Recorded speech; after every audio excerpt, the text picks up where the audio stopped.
విశాఖ ఎస్సీజెడ్లో కార్మికులు ఆకలి కేకలు రాష్ట్రం అంతా వినిపిస్తూ ఉన్నాయి. ఇవాళ ఇక్కడ జరుగుతున్నది చట్ట పరిభాషలో సమ్మె కావచ్చు, కానీ మా భాషలో అయితే ఇది సమ్మె కాదు, ఆకలి పోరాటం అంటూ ఉన్నాం.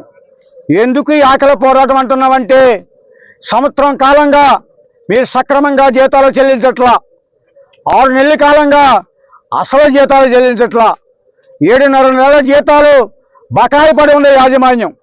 మేము ఒక మాట అడగదలుచుకున్నాం యాజమాన్యాన్ని, మీరు అప్పు తీసుకున్నటువంటి బ్యాంకు 2 వాయిదాలు కట్టకపోతే ఊరుకోదే, మీరు రా మెటీరియల్ సప్లై చేసినటువంటి సప్లయర్ మీకు వర్షాకాలంలో డబ్బులు ఇవ్వకపోతే మళ్ళీ మెటీరియల్ ఇవ్వడే, మీరు అన్ని మెటీరియల్ తెచ్చుకుంటారు, జిఎస్టీ కడతారు, అన్నీ తీసుకుంటారు, చివరికి మీ జీతం కూడా తీసుకుంటారు, కార్మికుల జీతం చెల్లించడానికి మాత్రం మీకు చేతులు రావటం లేదు.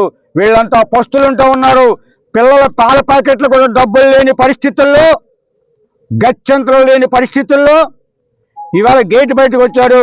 ఈ గేటు బయట రావడానికి కారణం పూర్తిగా యాజమాన్యాన్ని అని చెప్పి మేము ప్రకటిస్తూ ఉన్నాం. దీనికి సంబంధించి అధికారుల చుట్టూ గత 3 నెలలుగా వీళ్ళు తిరుగుతూనే ఉన్నారు, కానీ వాళ్ళు తీసుకోవాల్సినటువంటి ఖచ్చితమైనటువంటి చర్యలు తీసుకోలేదు. లేబర్ డిపార్ట్మెంట్ వారు ఇప్పటికే సుమోటోగా కేసు నమోదు చేయాలి.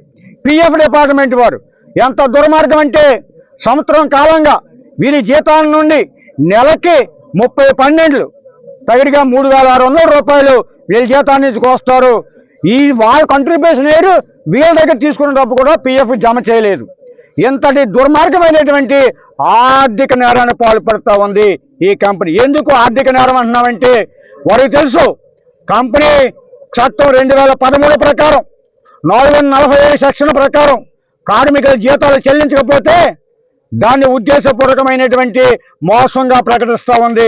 ఆ మోసాన్ని పాల్పడిన వారు ఖచ్చితంగా జైలు శిక్ష అనుభవించాలని చట్టం చెబుతూ ఉంది.